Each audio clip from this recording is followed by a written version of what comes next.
Brother, welcome. I want to talk adaptive CrossFit. I want to talk all Sweet. things that you do.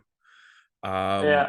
And I'm a bit jealous because they usually come logging in for my sexy accent, but you've got a better one, so fuck you. Um, Apologies. I'll try not to lay it on too thick. yeah, and I give over. I mean, I like the Welsh accent, so it's all right. Um, Talk to me. Adaptive CrossFit.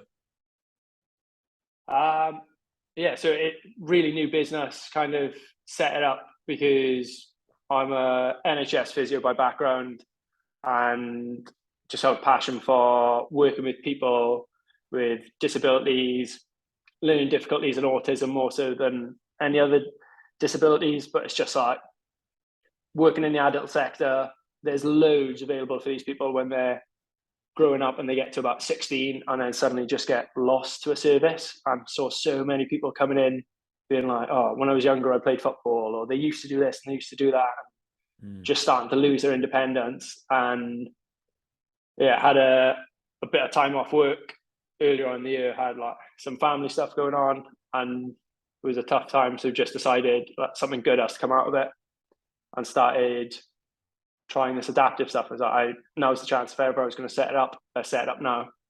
So got it up and running, worked with one of the local charities, Access Sport, and they helped us set up and fund like 6 taster sessions. So we were just like, sweet, let's advertise on Insta, spread the word however we can. And if we got, I was looking at my notes the other day, I set up a goal at the end of the 6 taster sessions that I wanted 4 people to attend my CrossFit class and feel like they were having a good time at the end of that CrossFit class and leave me a good review and feel like we'd made a difference. And I'd have been as happy as a pig in shit if that had happened. We did our last of the 6 taster blocks on last Sunday, and we had, including carers, just over 20 people in the class. I was just like, do you just walk into a room and there's a buzz, and it was just like, Yeah, man. goosebumps, man. Everyone smiling, everyone laughing, getting to the point where carers aren't working with the person they came with. They're changing and working with someone else. Parents coming in and working with different people, being like, it's a chance for the parents to work out and get their exercise in. The kids are getting something out of the class. Like everyone gets something out of the class, and it's completely different. They get their own headspace. They're enjoying it. They've made new friends, and just exposing them to other people in the same situation as they are. Wow. And the only thing that's brought them in is that they wanted to come on better. They wanted. We pride ourselves on giving people like the best hour of their day. Mm. I feel like we've had 6 weeks of it, and we're actually getting there. So buzzed to start the next 6-week block and see where we can go with it. Dude, that's epic, It's man. been great. Yeah, it's been so good. Loving doing it. I'd be hard pushed for anyone else to find a more rewarding group of people to work with. Yeah. Uh, they just don't complain about everything. They've overcome so much adversity just getting to the class, getting to this point in their lives, coming in, and every single person comes in, smile on their face, keen to be here, can't wait to hear what we're doing, never moans about aches, pains, nothing like. Makes you feel bad about yourself when you get up in the morning, like, oh, my back hurts, oh, I can't bother to go to work today. And these people are just cracking on, just like, honestly, couldn't care less, just want to be here, see their friends. Yeah, they're so sound. Makes me feel like a better person for having known them. Yeah, really sick group. Loving it. Yeah, man, it puts things into perspective too, right? Like me and Eve, the other coach here in Christchurch, took a class on Monday, right? We took like 15 of them, they all kind of piled on in. And there's this we've never seen him before, right? And there's this lad called Tim, and he came and walked in, didn't even say hello. I was like, "Hey mate, you all right?" He ignored me, just came up to me and just gave me a massive hug. And I'm like, you know what? Yeah, This is how I want to be greeted at work. You know what I mean? This yeah, this is this is what makes it all worthwhile. I was like, okay, brother, we're gonna have one of these sessions. Fantastic. Let's do it. yeah. Mad for it. I absolutely love it. Oh Uh, man. and even like a lot of the guys who have been coming to our sessions, like they were super nervous. A lot of them have just gone to college. They've had a massive change in their day to day life. Loads of stuff going on that's super overwhelming. And like week one, come in, dead silence. I always make a point of being like, right, teams, what are we having? Who wants what? Dead silence. No one cares. No one, like, everyone's too shy to say anything. Week 2, week 3, oh, we're having this on, we're having that. Like, everyone's piping up. Everyone wants to say, like, give their 2 pence. Like, it's great. People have really come out of their shells, and not just come out of their shells with communicating with me, but communicating with other people in the class. Even like some of the parents who come and just sit on the side, they'll go over and chinwag with those. And it's like, they have really blossomed and come out, and their social skills are developing just from coming and wanting to be a little bit fitter and doing something cool with it. Absolutely love it. Everyone gets that. They've started completely unencouraged. They've done it themselves, where fist bumps are the go-to currency now. Like, somebody does anything that's cool, gets a fist bump, regardless. Like, that's just how it's done. That's the currency we exchange here. Somebody does something that's impressive. You don't tell them it's impressive; they just get a fist bump. Yeah, sound. Nod to that. It's so cool. Absolutely loving it. Wow.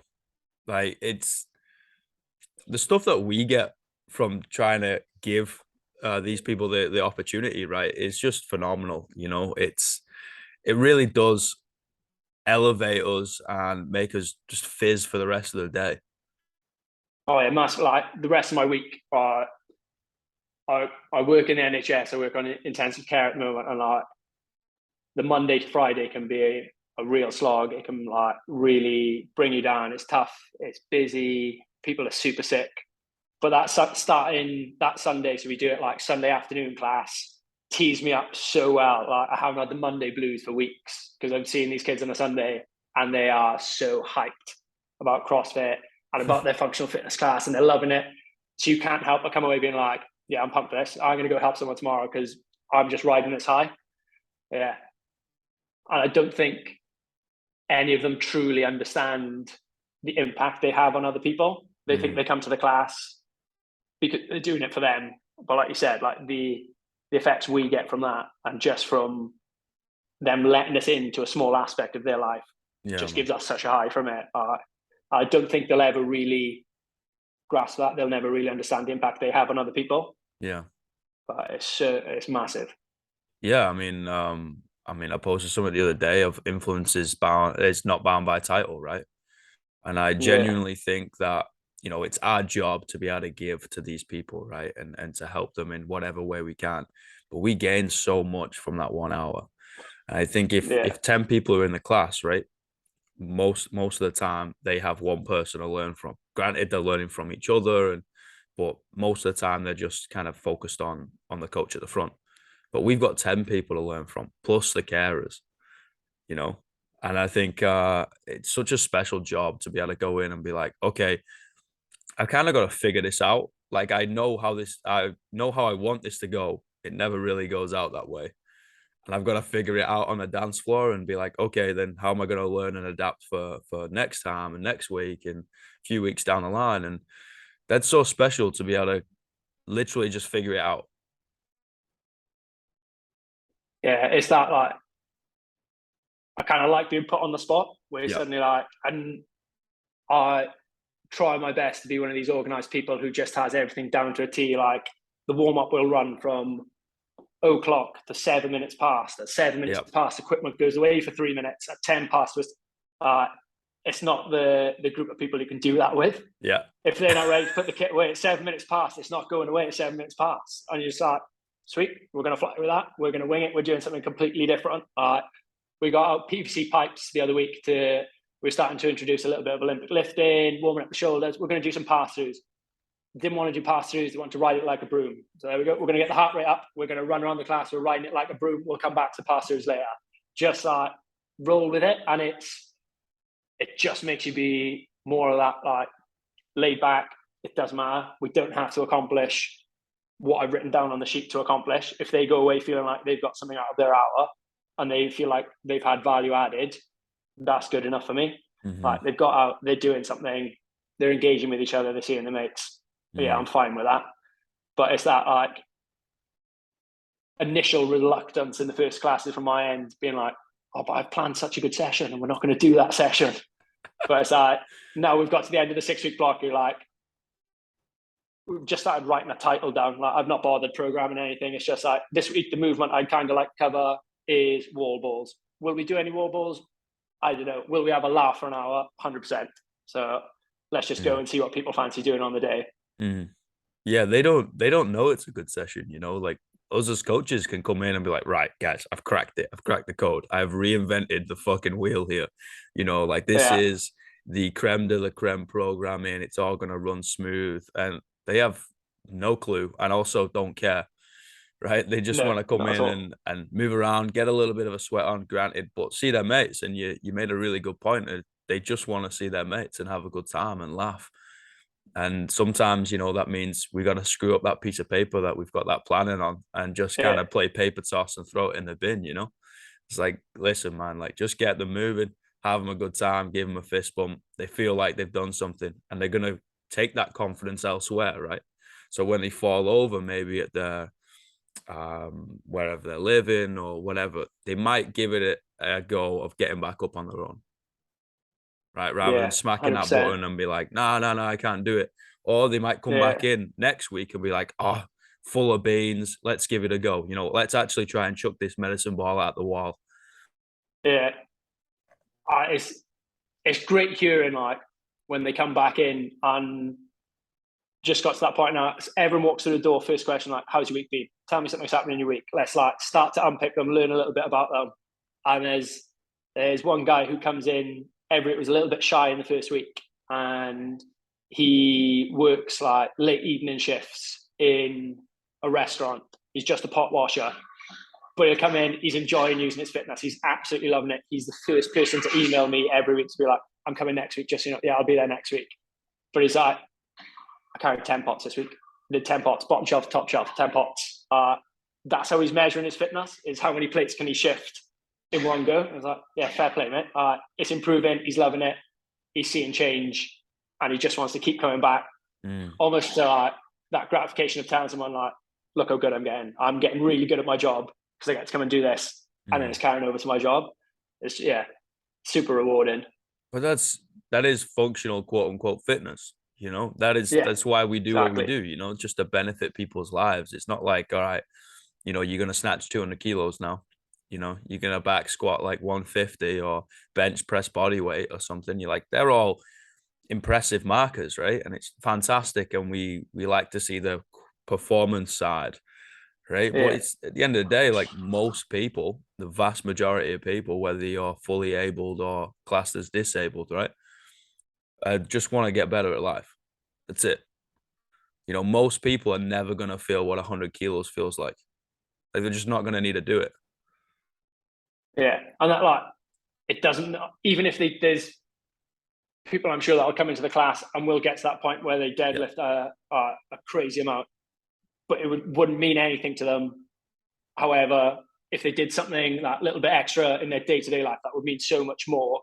If they were able to do the shopping independently, do more around the house independently, they'd take that any day over suddenly deadlifting 200 kilos. It doesn't mean anything to them, because that's not the markers they work from. And it's so nice to have people coming into the gym who just work off different metrics. They actually, the stuff that, and like, I go to the gym enough where I'm driven by those metrics and numbers. I know what I want to hit in those numbers, and probably don't look at my day-to-day life of, oh, actually I accomplished this in day-to-day life enough.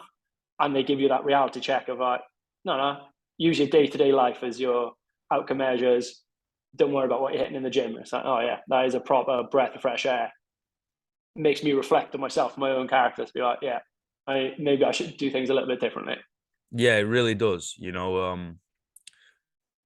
really kind of puts you in check of like, is this me or is this an ego talking? Why do I need this goal? You know what I mean? And it makes you question your why a little bit more. It's it definitely does check you a little bit. Yeah, massively. And like, definitely noticed since doing adaptive CrossFit, my training, there's just less. I put less pressure on myself in the training. I'm there, I'm training with my mates, I'm getting a good session in, I'm burning calories, I'm enjoying it while I'm there.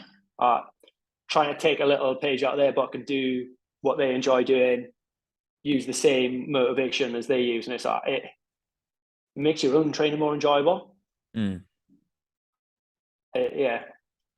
Again, it's like you're saying, it's just how much I feel like I'm learning from them just from coaching them.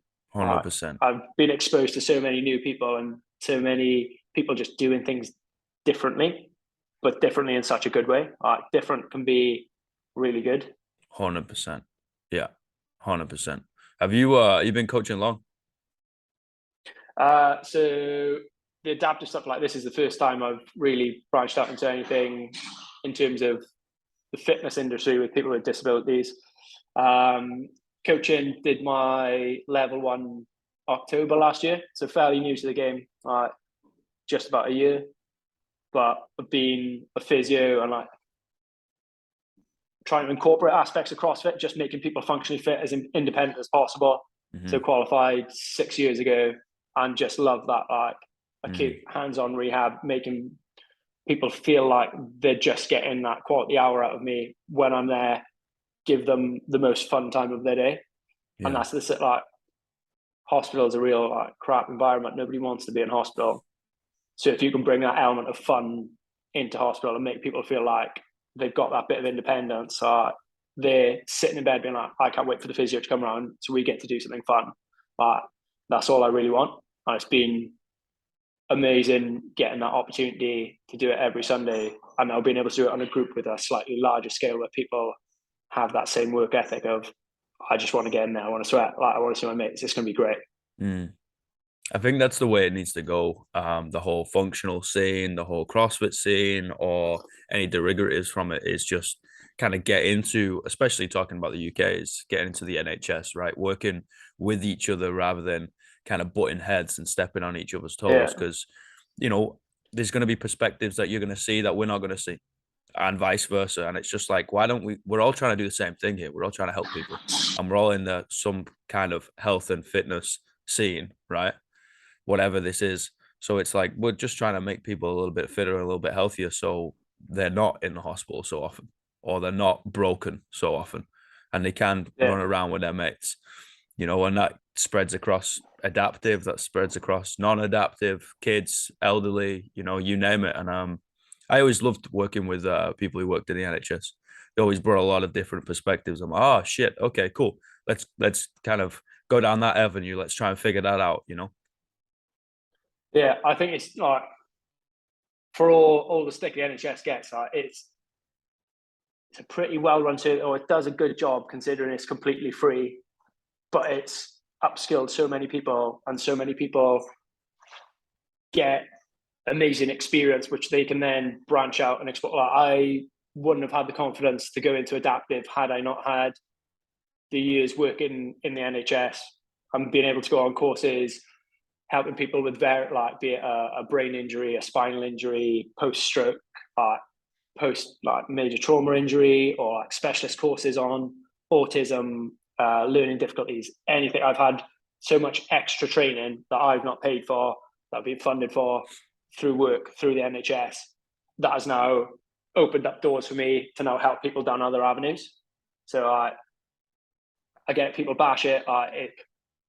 If you want a well-paid job, probably don't go into the NHS. But if you want amazing life experience and for it to open up side doors that you probably didn't know existed, it's definitely the place to go.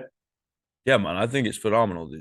You know, it is the National Health Service, right? It is the backbone of the friggin' UK at the end of the day. And like you said, it's got so many different routes that kind of just bleed off into other places. And if we able to attack this whole thing of making people a little bit fitter, you know, a little bit healthier and happier, and maybe a little bit more functional while we're at it, you know, then why don't we all just kind of come together, right, and throw all our ingredients in this melting pot rather than we've got a load of fucking pots on this stove and there's too many cooks in the kitchen.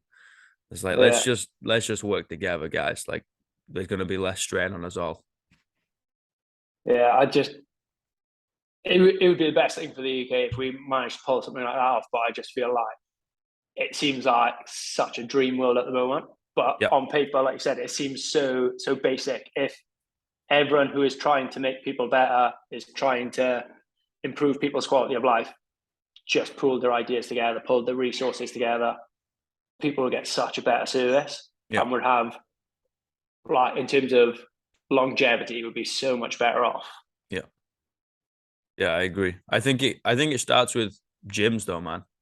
You know, because it's a bit of a renegade system, right? Especially you walk into a gym and there's no machines that aren't rowers, bikes, or ski ergs. You know, they're like, whoa, hold on a minute. Where's my lat pull downs? Where's my fucking cable bicep thing or my hip thruster abduction stuff? It's like, no, you are the machine. And we're gonna make you move, you know, in all ways weird and wonderful, and we're gonna make you really great in 5 years' time rather than 5 minutes, you know. And I think it starts with us, man. And then over time, slowly we'll pass that torch on, and maybe 50 years, maybe 500, maybe 5, who knows? Someone might catch on. But I think it starts with us, because we turn up to work in track pants and say fuck too many times, and we get to help people. Or at least I do. So true. Yeah. I get that. Too much. No. But it's that, like, you're so right. It starts with us, and we're in such a position of power in the sense that you can empower people to better themselves. It's how you deliver your message, and that we've become a population that just want quick results. Like, how do I get the best out of myself the quickest way possible, the easiest way possible? And it's just kind of flipping that on its head and reminding people that it's not easy. There is no easy route to making yourself the best version of yourself you can be. And that's why I think when you work with adaptive people, they've already overcome so much adversity in the first place. They buy into that so much more readily than your Joe Public will when they walk off the street and come into a CrossFit gym. They're like, I've got to do what? And how many times a week? You're like, yeah. And for how long? Yeah, 5-6 years. But in 5-6 years' time, you look back and be like, I can't believe that used to be me. Look where I am now. Whereas, like, first session with the adaptive class, like, this is a 6-week taster thing, guys, but we're hoping to set up that this will be a running thing for years to come. And like, yeah, we're in. Sign us up to all the classes. Like, we'll just keep coming on Sundays. Every Sunday, we'll be here this time. And like, it was free to start, and then had that awkward conversation with people that charitable funding isn't going to fund us forever. So at some point we'll have to start paying, and we're getting to that point now. And you think, if I was speaking to my average population, I imagine they'd be like, well, I was getting this for free before, and I'm not so happy about paying for it now. And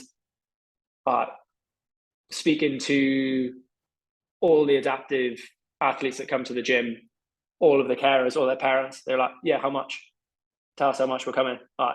No change. We've lost no members. We've actually acquired 3 more members since we started charging for classes. People are just keen and want to get involved. You're like, mind blown, man. You anticipate everyone to react the same way as your average Joes do, and they just continue to blow me away with their response to things. Dude, that's fucking epic, man. And I'm tearing up just hearing this, man. You know, just cool people doing cool shit for people. You know what I mean? Just, buy in, let's go. You know, this is going to be a hard road, but let's get walking down it. You know, and that's so cool, man. It's pretty impressive. I got 3 questions. Yeah, go for it. What's the greatest piece of life advice you've ever received?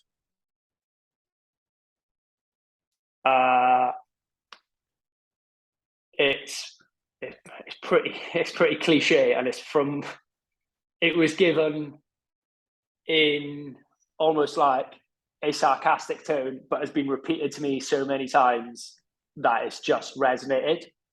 And do you know, like, those like really like childishly, like, cat hanging from a branch with a little like hang in there, like Winnie the Pooh type shit? Yeah, that sort of thing. Well, my old man used to work for a rugby team, and when I was younger, I'd go and sit with him, and we just sit on the side of the pitch. And in one of the changing rooms was one of these almost cringy posters with some like lovely picture, but the caption underneath was, "Nothing worth gaining was ever gained without effort." Mm. And he just kind of, we'd made jokes about it before and he said it. And just whenever times were tough, going through difficult shit, he'd be like, no, nothing worth gaining was ever gained with that. And it's just that reminder that, yeah, when times get hard, it's because you're gaining something, you need to put in that effort. Yeah. And yeah, massively. So earlier in the year, my old man passed away suddenly, and that's something that still resonates with me. It's made it that much more impactful. Where you're like, yeah, I'm going through a tough time at the moment, but off the back of getting that time off work, because I just wasn't in the headspace for it, we set up Adaptive. We've changed 18 people's lives off the back of a really sad event, and we're continuing to change lives off the back of that. So I think it just continues to resonate with me. Yeah, it's always hits home. Man. Yeah, that's beautiful, man. What's the worst piece of life advice you ever received? Yeah, that's stuff like that.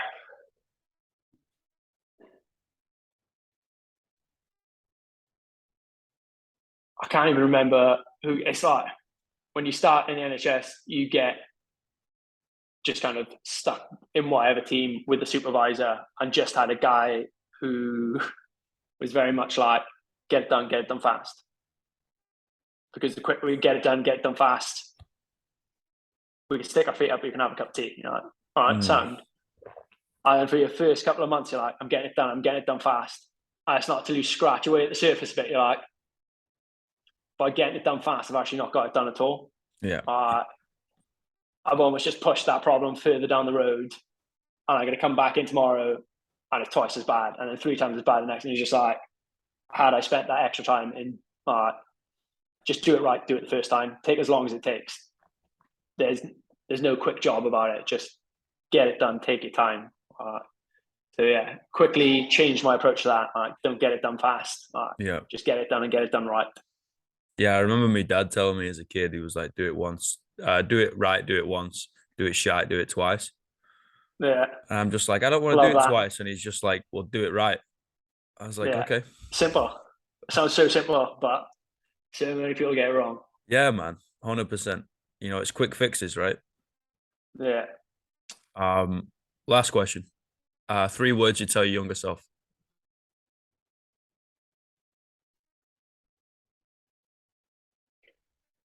3 words. That is a very tough one.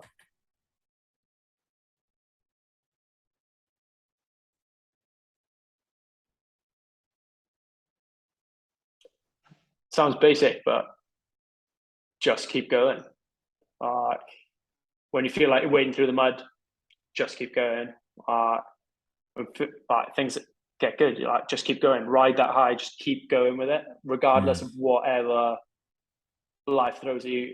You just have to put like one foot in front of the other, just keep going, and you'll get some great times, and you'll just plod through them, and you'll get some really shit times, and you can just plod through them, just putting one foot in front of the other, like, just keep going.